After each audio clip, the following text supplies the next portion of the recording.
সোয়াবিনও প্রায় 5 টাকা লিটারে কম বিক্রি হচ্ছে। 1 কেজি চিনিতে আপনি মিল মালিকের প্রতিনিধির কাছে জিজ্ঞেস করেন, প্রায় 40 টাকার মতো আপনার পার কেজিতে ট্যাক্স নিচ্ছেন। পাম তেল আপনার 24 টাকা কমে বিক্রি হচ্ছে। আসলে বাংলাদেশের একটা বৃহৎ পাইকারি বাজার, মৌলভী বাজার। এখানে শুধু নিত্য প্রয়োজনীয় জিনিস না, অন্য অন্য আইটেম আপনার স্পাইসেস বলেন, কসমেটিক বলেন, সব কিছু নেই আমাদের এই মৌলভী বাজার। আমার জানা মতে বর্তমানে সরকারি যে রেট আছে, চিনি, ভোজ্য তেল, এগুলো আন্ডার রেটে বিক্রি হচ্ছে, আন্ডার রেটে বিক্রি হচ্ছে। পাম তেল আপনার 24 টাকা কমে বিক্রি হচ্ছে, আপনার সরকার যে রেট নির্ধারণ করে দিয়েছেন তার থেকে। এবং সোয়াবিনও প্রায় 5 টাকা লিটারে কম বিক্রি হচ্ছে, খোলার যে এটা। তা আমি এটা কালকে আবার বেড়ে যেতে পারে, কারণ বাজারে আপ অ্যান্ড ডাউন সবসময় করে। আপনারা যে নির্ধারণ করে দিচ্ছেন রেটটা, আর আমাদের মূলত অনেকেই অবগত না যে আমরা চেইনটা কী, আমরা কীভাবে মালটা সংগ্রহ করি, কীভাবে এটা ডিসপোজাল হয়। এই আমাদের দেশে পুলিশ বাহিনী বলেন, সেনাবাহিনী বলেন, টিসিবি বলেন, সবাই তাদের উপর নির্ভরশীল। তাদের উপরেই আপনার এই বাজারের আমরা বাংলাদেশের ভোক্তারা নির্ভরশীল, ওনারা নির্ভরশীল হলেন বিশ্ববাজারের উপরে। এখানে দেখেন, আপনারা এই চিত্রতে দেখালেন ডলারের মূল্য কত বৃদ্ধি পেয়েছে। বিদ্যুতের এই ডলারের ইস্যুতে আপনার ট্যাক্স স্ট্রাকচারও বেড়ে গেছে। তদুপরি আপনার আমি বলবো যে যে পরিস্থিতি কিছুদিন আগে যে এলসির যে প্রবলেমগুলি ছিল, সেটা আপনার এখন একটু শিথিল হয়েছে। দীর্ঘদিন ব্যবসায়ীরা খুব কঠিনভাবে দিন পার করেছে এই আমদানির বিষয়ে। তা যেটা আপনার আসময় বললেন যে ডিমান্ড এবং সাপ্লাই যদি নিশ্চিত থাকে, তাহলে আগামী রমজানে কোনো অসুবিধা হবে না। বর্তমান বাজার আপনার আন্ডার রেট চলছে, এবং আমার জানা মতে, যেহেতু আমি মৌলভীবাজার ব্যবসায়ী সমিতির প্রতিনিধিত্ব করি, এই যে আপনার গরম মশলা বলেন, সেগুলো আন্ডার রেটে বিক্রি হচ্ছে।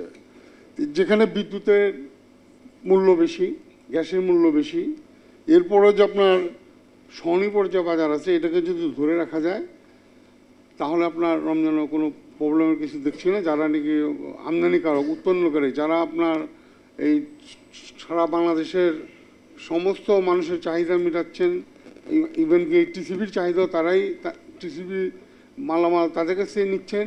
পুলিশ বাহিনী বলেন, সেনাবাহিনী বলেন, তাদের সাথে যদি আপনার উদার আলোচনা করে যে কতটুকু মাল তাদের আমাদের প্রয়োজন, কতটুকু আসছে, পাইপলাইনে কতটুকু আছে, রমজানে যাতে বিচ্ছিন্নভাবে তার মাল সরবরাহ দিতে পারে।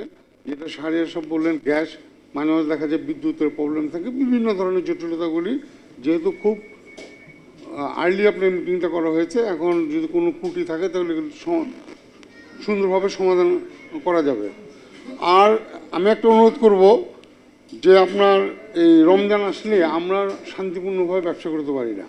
বিভিন্ন ধরনের মনিটরিং টিম আপনার, একদিকে ভোক্তা, একদিকে সিটি কর্পোরেশনের আপনার টিম, একদিকে জেলা প্রশাসকের টিম, একদিকে আইন শৃঙ্খলা বাহিনীর টিম। এই ক্ষুদ্র, আমার কথা হলো, কালকে আমি মাননীয় উপদেষ্টা মহোদয়ের সাথে বাণিজ্য মন্ত্রণালয়ের মিটিং ছিল, আমি ওনাকে বিনীতভাবে অনুরোধ করেছি, আমরা যে পর্যন্ত ক্ষুদ্র এবং মাঝারি ব্যবসায়ীদের উপর থেকে দৃষ্টি না সরাবো, সে পর্যন্ত আপনার কোনো কিছু সমাধান হবে না।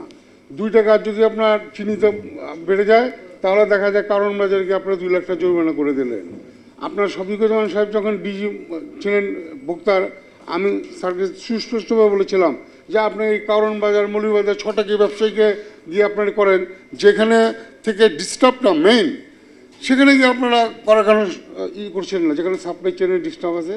আপনারা যান, টিম যান সেখানে, এই বাজারে বাজারে না ঘুরে কারণ বাজারে চুনুপুটির কাছে, আপনারা রাঘবওয়ালাদের কাছে যান। তা আমি বিনীতভাবে অনুরোধ করবো যে আগামী রমজানে আপনার যাতে আমরা শান্তিপূর্ণভাবে ব্যবসা করতে পারি। প্রয়োজন হলে আপনি রমজানের উপর আরেকটা সভা করেন, এবং আমাদের ডাল বলেন, চিনি বলেন, তেল বলেন, আটা, ময়দা, যা কিছু আছে, আমাদের এই 5-7টা গ্রুপে আমাদের আমদানি করেন, তারাই উৎপন্ন করেন, তারাই সরবরাহ করেন। তারা যদি ঠিক থাকে তাহলে আপনার ইনশাল্লাহ কোনো অসুবিধা হবে না। আর ট্যাক্স স্ট্রাকচার, আজকে 1 কেজি চিনিতে আপনি মিল মালিকের প্রতিনিধির কাছে জিজ্ঞেস করেন, প্রায় 40 টাকার মতো আপনার পার কেজিতে ট্যাক্স নিচ্ছেন। আবার বলতেছেন যে 700 মূল্যে ভোক্তাদের খাওয়াতে হবে। এক দেশের দৈত্যনীতি চলতে পারে না, একদিকে ছাড় দিতে হবে। আর একটাই উপমা দেন সবসময় রমজান আসলে যে খ্রিস্টান দেশে আপনার এই বড়দিনে ছাড় দেয়, আর আমরা মুসলমানদের আমার রমজানে আপনার দাম বাড়িয়ে দেন। আরে ওই মুসলিম দেশগুলি তো সরকার ভর্তি দিয়ে দিচ্ছে, আর আমি তো 3 টাকা মাল কিনে 3.5 টাকা বিক্রি করছি। তা আমি আশা করি আগামী রমজানে যদি আমরা ওই যারা আমদানি করক উৎপন্ন করে বিপণনকারী থেকে নিয়ে একেবারে রুট লেভেল পর্যন্ত সঠিকভাবে আপনার চেন প্রত্যেকটা আইটেমে আমি ভর্তি চিনি শুধু বলবো না, জি। তাহলে আর কোনো অসুবিধা হবে না। উপস্থিত সকলে ধন্যবাদ। Thank you.